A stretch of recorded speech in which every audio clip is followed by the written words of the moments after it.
support this channel, visit the TCGplayer link in the description below. Haha. Do you have multicolored decks that you're looking to ramp up? See what I did there? Anyway, this video will go over every single multicolored rock that has a mana symbol on it. I'm talking about the cards that specifically have colored symbols on them and aren't monocolored. This, not this. Those will be covered in different videos. Got it? Good. First, we start with 2-color mana rocks. Now, mostly there's 2-color, 3-color, and 5-color. It's not really any 4-color combo pairs for mana ramp, just so you know. First, we start with arguably the best ones in this category, the Signets. Pay 1, get a color pair back, and don't worry, they have one of these for all 10 color pairings. Then, getting immediately worse, we have the Cameo Cycle. These were an early version of color pair mana rocks that they didn't finish, and probably for a good reason. They're much worse than what we've got coming up next, which is the Clue Stones. The Clue Stones were a cool way to show the story in Dragon's Maze and show a clue for each of the 10 guilds. You can use these to draw a card later for that color pair's mana.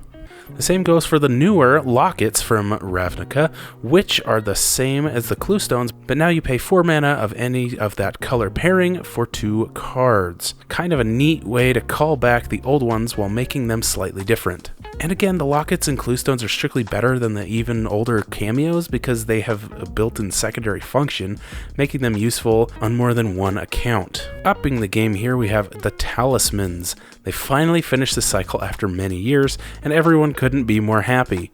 These tap for a colorless unless you pay 1 life for that specific color pairing. These are 1 less mana to cast, making them better than the guild trinkets, but it's a give and take with the life lost and or card draw.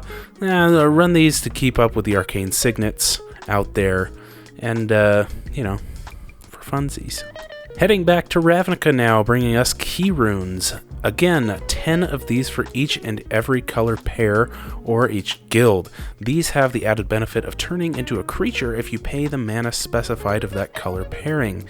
Not bad in a pinch, especially with that bird one, the Azorius one. That one, birds are pretty easy to buff up. Tarkir also had a cycle of these transforming artifacts, turning these into dragons for a steeper cost than the key runes. Harder to justify a 4/4 for 6, it's just kind of for a turn, but what are you going to do?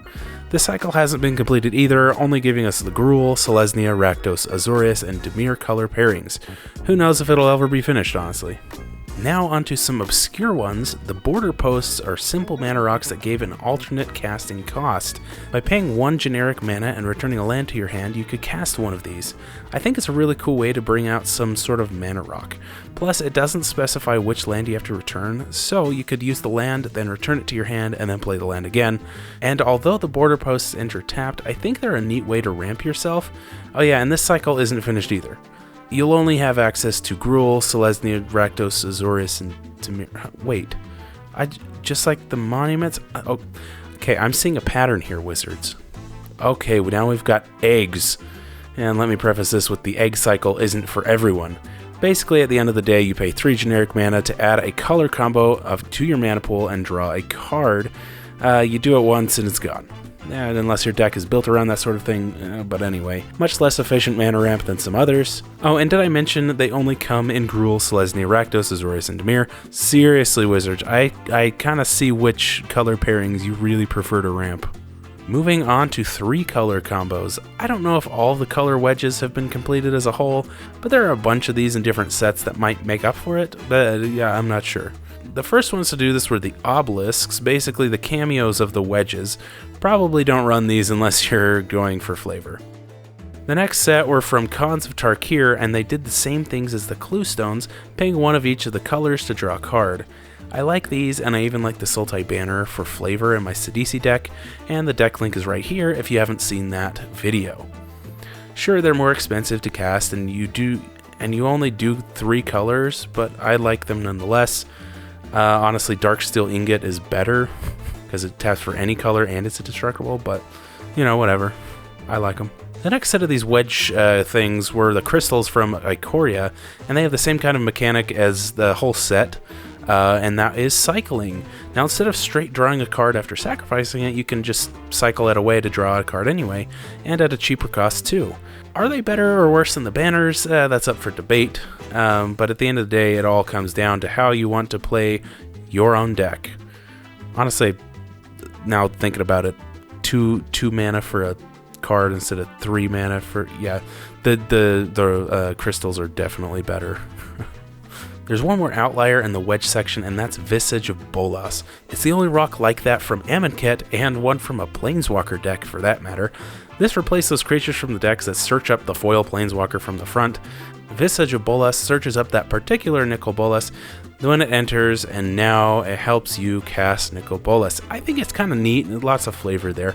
It's no better than the Obelisks if you don't run that specific Nicol Bolas though, so basically don't run it at all unless you're running that Nicol Bolas. The last of the color wedge things aren't really rocks, but the attendants are 3/3s for 5, and that isn't that good, because they don't really do anything, but the activated ability is alright. You pay 1 for a color wedge of mana, kinda neat. Cheat these guys out somehow, and you've got yourself some easy mana. Oh, and this cycle hasn't been finished either, by the way. Finally, we have 3 that add all 5 colors to our mana pool. Kaleidastone draws us a card and then can filter 5 generic into Wooburg. It's an interesting card, again not for everyone, but I like it, especially if you're behind while playing a 5-color deck.